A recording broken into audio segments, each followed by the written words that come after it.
2026 சட்டமன்ற தேர்தலில் பாமக சார்பில் போட்டியிட விரும்புவோருக்கான விருப்ப மனு விநியோகம் சென்னை பனையூரில் உள்ள பாமக அலுவலகத்தில் தொடங்கியுள்ளது.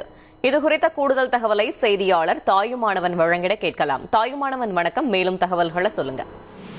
2026 சட்டமன்ற தேர்தல் நெருங்கி வரக்கூடிய ஒரு சூழல்ல பாமக நிறுவனர் ராமதாஸ் தரப்புல ஒரு அணியினரும் பாமக தலைவர் அன்புமணி தரப்புல மற்றொரு அணியினர் என 2 அணிகள் பாமகவை தொடர்ந்து உரிமை கோரி வருகிறார்கள். இந்த நிலையில தான் அன்புமணி தரப்புல விருப்ப மனு விநியோகம் என்பது இன்றைய தினம் தொடங்கியிருக்கிறது.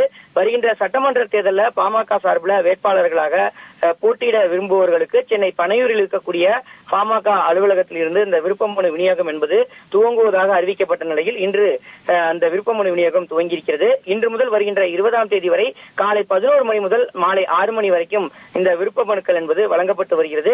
20ஆம் தேதி மாலை 6 மணிக்குள் பூர்த்தி செய்யப்பட்ட விண்ணப்பங்களை சமர்ப்பிக்க வேண்டும் என தெரிவிக்கப்பட்டிருக்கிறது. போட்டியிட விரும்புவோர்கள் பொது தொகுதிக்கு 10,000 ரூபாயும் தனி தொகுதிக்கு 5,000 ரூபாயும் செலுத்தி விண்ணப்பங்களை பெற்றுக் கொள்ளலாம் எனவும் பெண்களும் 5,000 ரூபாய் செலுத்தி விண்ணப்பங்களை பெற்றுக்கொள்ள ஏற்பாடு என்பது செய்யப்பட்டிருக்கக்கூடிய நிலையில் பனையூரில் இருக்கக்கூடிய கட்சி அலுவலகத்தில் இந்த விருப்ப மனு விநியோகத்தை அன்புமணி ராமதாஸ் சற்று முன்னர் துவக்கி வைத்திருக்கிறார். தொடர்ந்து ஏராளமான பாமகவினர் பல்வேறு தொகுதிகளில் போட்டியிடுவதற்கு விருப்ப மனுக்களை பெற்று வரக்கூடிய காட்சிகளை நாம நேரடியா பார்க்க முடிந்தது. தகவல்களுக்கு நன்றி தாயுமானவன். இனி செல்லும் இடமெல்லாம் செய்தி. தந்தை டிவியின் வாட்ஸ்அப் சேனலை ஃபாலோ பண்ணினா செல்ல இருக்கும் இடமெல்லாம் செய்தி. இதோ QR கோட் இப்பவே ஸ்கேன் பண்ணுங்க, ஃபாலோ பண்ணுங்க.